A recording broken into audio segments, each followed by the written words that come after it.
여러분, 2026년 이 숫자 하나만 일단 기억해 두시죠. 이건 단순히 달력에 적힌 연도가 아닙니다. 오늘 우리가 철저하게 분석할 이 기업이 완벽한 구조적 턴어라운드를 이뤄내는 아주 중요한 귀점이 될 거거든요. 데이터와 숫자로 증명될 이 폭발적인 성장의 초입에서 우리는 과연 어떤 포인트에 지목해야 할까요? 안녕하십니까. 오늘 파헤쳐볼 기업은 바로 두산 테스나입니다. 저는 오늘 감정이나 막연한 기대감 이런 건 다 빼고 오직 팩트와 숫자에 기반한 객관적인 데이터 분석만을 전달해 드리려고 합니다. 차분하게 하지만 아주 날카롭게 이 회사의 본질을 한번 들여다보시죠. 바로 시작하겠습니다. 오늘 살펴볼 내용들입니다. 기업 소개부터 시작해서 주요 고객과 영업 상황, 대규모 생산 설비 투자 흐름, 그리고 가장 중요한 데이터 기반 투자 포인트와 리스크까지 쫙 훑어보고 구조적인 턴어라운드에 대한 결론을 내보겠습니다. 1장, 기업 소개 및 사업 모델입니다. 시스템 반도체 종합 솔루션 기업으로서의 정체성을 짚어보죠. 국내 대표 반도체 테스트 기업인 두산 테스나의 발자취를 숫자로 좀 볼까요? 2002년에 처음 설립돼서 2013년 코스닥에 상장을 했습니다. 그런데 진짜 큰 변곡점은 2022년에 찾아옵니다. 두산그룹이 무려 4,600억 원이라는 큰 자금을 들여서 정격 인수했거든요.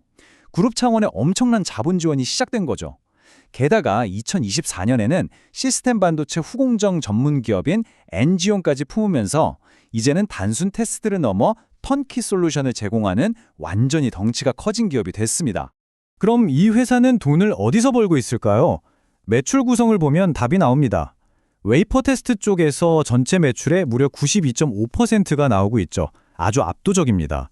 특히 스마트폰의 두뇌라고 할 수 있는 SoC, 그리고 카메라의 눈 역할을 하는 이미지 센서인 CIS 테스트가 이 회사를 먹여 살리는 핵심 엔진이라고 보시면 됩니다. 2장, 주요 고객 및 영업 현황입니다. 강력한 우군을 확보한 상태에서 어떻게 체질 개선을 하고 있는지 보겠습니다. 여기서 눈여겨봐야 할 핵심 숫자는 95%입니다. 두산테스는 현재 삼성전자 파운드리와 시스템 LSI 사업부에 대한 매출 의존도가 95%를 넘습니다. 이게 무슨 뜻이냐? 정말 든든하고 거대한 우군을 하나 확보했다는 긍정적인 의미도 있지만 동시에 실적이 단일 고객사 상황에 너무 강하게 묵혀있다는 양날의 검 같은 구조라는 점 꼭 기억하셔야 합니다. 그런데 흥미로운 건 여기서 아주 중요한 전략의 변화가 감지되고 있다는 겁니다. 매출 비중이 가장 큰 이미지 센서, 즉 CIS 사업의 방향성을 완전히 틀었어요. 예전에는 중국 업체들이랑 저화소 제품으로 이른바 단가 후려치기식의 치킨 게임을 좀 했었는데 이제는 기술 장벽도 훨씬 높고 마진도 많이 남는 2억 화소 이상의 초고화소 하이엔드 제품에만 집중하겠다고 선언한 겁니다. 양적 성장에서 질적 성장으로 본격적인 체질 개선에 들어간 거죠. 3장, 생산 설비 가동 및 투자 현황입니다. 미래의 퀀텀 점프를 위한 거대한 준비 작업이죠. 2,303억 원, 정말 어마어마한 규모죠. 그동안 조율만 하던 제2평택 공장의 신규 시설 투자가 전면 재개되면서 투입되는 막대한 자본입니다. 2027년 11월 완공이 목표인데요. 이 투자가 끝나는 시점에는 두산 테스나의 미래 생산 능력은 지금과는 완전히 다른 레벨로 훌쩍 뛰어오를 겁니다. 이 투자금 세부 내역을 뜯어보면 더 재밌습니다. 테라다인, 세메스 같은 곳에서 1,909억 원어치 신규 장비를 들이고요. 또 다른 데이터에 따르면 어드반테스트 장비 투자를 2,053억 원으로 크게 상향 조정하기도 했죠. 이렇게 공격적으로 돈을 쏟아붓는 건 단순히 낡은 장비를 바꾸려는 게 아닙니다. 앞으로 폭발할 AI, 고성능 컴퓨팅, 그리고 북미 대형 고객사의 CIS 테스트 수요를 남들보다 먼저 싹쓸이하기 위한 아주 치밀하고 선제적인 인프라 구축인 겁니다. 이렇게 막대한 자본이 투입되면서 나타나는 분기별 생산 능력, 즉 CAPA 증설의 궤적을 확인해 보면요. 2025년을 지나 2027년 3분기까지 쉼없이 우상향하는 탄탄한 그림이 나옵니다. 새로운 장비가 셋업되면 결국 그게 다 가동률 상승으로 이어지고 최종적으로는 매출 확대로 직결되겠죠. 4장, 데이터 기반 투자 포인트입니다. 투자의 꽃이라고 불리는 영업 레버리지가 폭발하는 구간을 짚어보겠습니다. 투자를 하시는 분들이라면 영업 레버리지라는 말 다들 아실 텐데요. 이러한 대규모 자본 지출 흐름이 바로 그 교과서적인 사례입니다. 단기간에 엄청난 설비 투자를 하다 보니까 당연히 2025년쯤에는 감가상각비가 확 치솟을 수밖에 없습니다. 그런데 그 임계점만 딱 통과하면 상각비 부담은 뚝 떨어지고 새 장비들이 뿜어내는 매출은 가파르게 치솟기 시작합니다. 고정 비용은 줄어드는데 매출만 폭발적으로 느는 마법 같은 교차점. 바로 여기서 엄청난 이익 마진이 터져 나오는 거죠.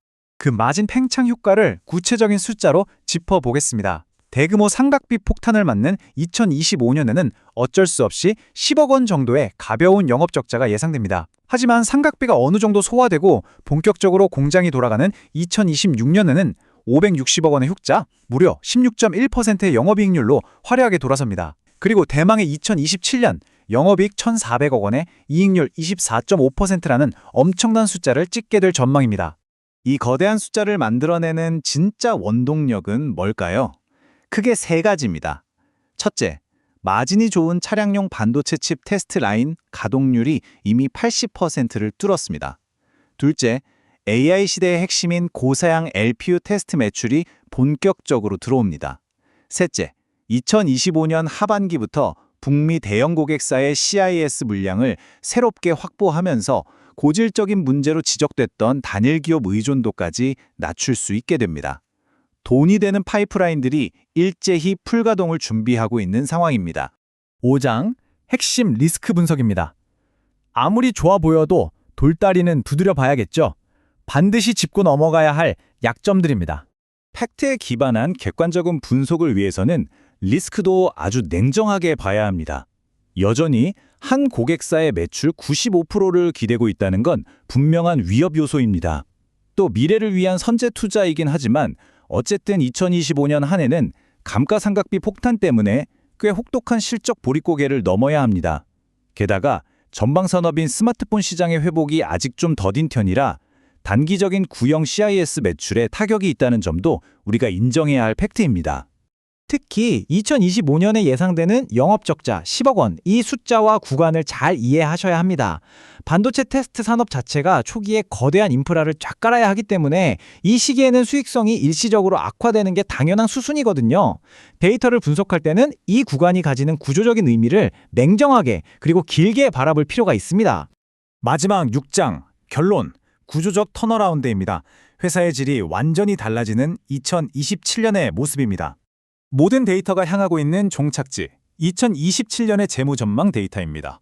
2025년에 그 고통스러운 투자 구간을 이겨내고 신규 고마진 장비들이 팽팽 돌아가기 시작하면 어떻게 될까요? 이 회사는 2027년에 영업이익 1,400억 원 규모의 체급 자체가 완전히 다른 회사로 탈바꿈하게 됩니다. AA 가속기 테스트와 북미 고객사 합류라는 퍼즐 조각들이 제자리를 찾으면서 과거에는 상상하기 힘들었던 이익의 퀀텀 점프가 데이터로 아주 분명하게 입증되고 있습니다. 자, 그럼 마지막으로 여러분께 질문 하나 던져보겠습니다. 막대한 감가상각비 때문에 재무적으로 가장 고통스러워 보일 2025년의 보릿고개. 과연 이 시기가 단순한 위기일까요? 아니면 2026년 이후에 펼쳐질 압도적이고 구조적인 성장에 올라탈 수 있는 어쩌면 가장 완벽한 기회일까요? 판단은 여러분의 몫입니다. 오늘 이 철저한 데이터 기반 분석이 여러분의 통찰력에 조금이나마 도움이 되셨길 바랍니다. 끝까지 함께 해주셔서 감사합니다.